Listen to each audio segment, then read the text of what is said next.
Avant d'être à Orsay, j'étais à Montpellier. Et Montpellier avait la réputation d'être un endroit où il était difficile de faire des mathématiques. Ce n'était pas vrai, mais j'en ai profité.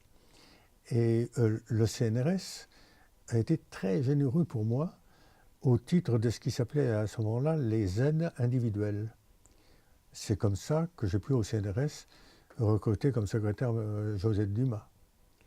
Et c'est comme ça que j'ai pu avoir pas mal de bouquins dans mon bureau à Montpellier. Je comptais que Josette Dumas resterait à Montpellier et je comptais que les bouquins resteraient à Montpellier.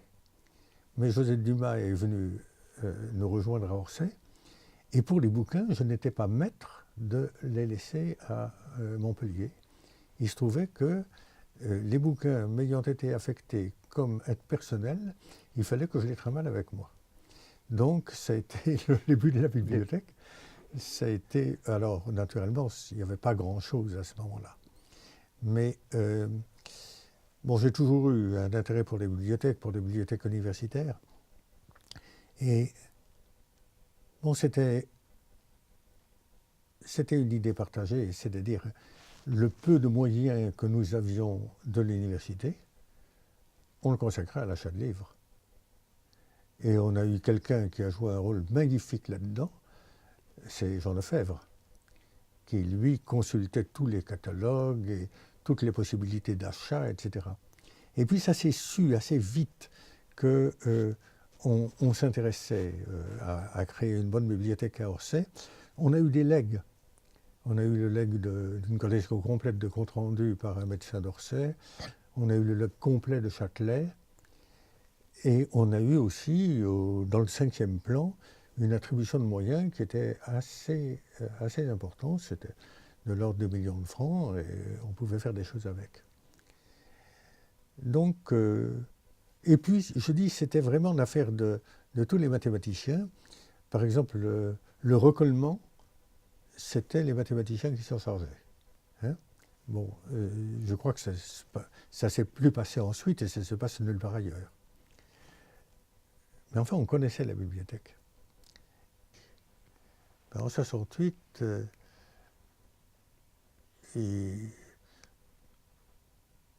comme partout, il y a eu quelquefois un certain infantilisme de ceux qui portaient la contestation et la révolte. À la fois, ils avaient des choses extrêmement intéressantes et judicieuses à dire et à faire, et puis, bon, de temps en temps, c'était un petit peu infantile. À ce moment-là, le grand amphi était de niveau avec le second étage, et tu te souviens qu'on allait directement dans le grand amphi, et que du grand amphi, on pouvait aller directement au 2e étage, donc directement à la bibliothèque. Et la bibliothèque, c'était réservé aux chercheurs. Hein? Bon, alors, dans l'ambiance de l'époque, c'était contraire à la démocratie la plus élémentaire, donc il y a eu un mouvement, à un moment, organisé pour aller prendre possession de la bibliothèque de mathématiques. Mais, d'abord, dans les meneurs de ce mouvement, il y avait des faux meneurs, que je connais bien, je ne veux pas dire leur nom, hein, mais je veux dire qu'ils étaient beaucoup plus attachés à la bibliothèque qu'à l'idée de la ravager. Donc, ils étaient tout prêts à avoir des chemins de traverse. Et puis, il y a eu un rôle décisif. La bibliothèque s'appelle la bibliothèque Jacques Hadamard, et c'est justifié par la stature de Jacques Hadamard comme mathématicien. Mais il se trouve que, à cette époque, en 1968, sa fille, Jacqueline Hadamard, qui était auparavant à la physique nucléaire, a été affectée à la bibliothèque. Jacqueline Hadamard, à l'arrivée de ces jeunes gens, s'est couchée au travers de la porte et a dit « Si vous voulez entrer dans la bibliothèque, vous passerez sur mon corps ». Et avec les faux meneurs, ça a parfaitement marché. Personne n'est entré dans la bibliothèque. Alors ça indique quand même un petit peu le climat d'Orsay.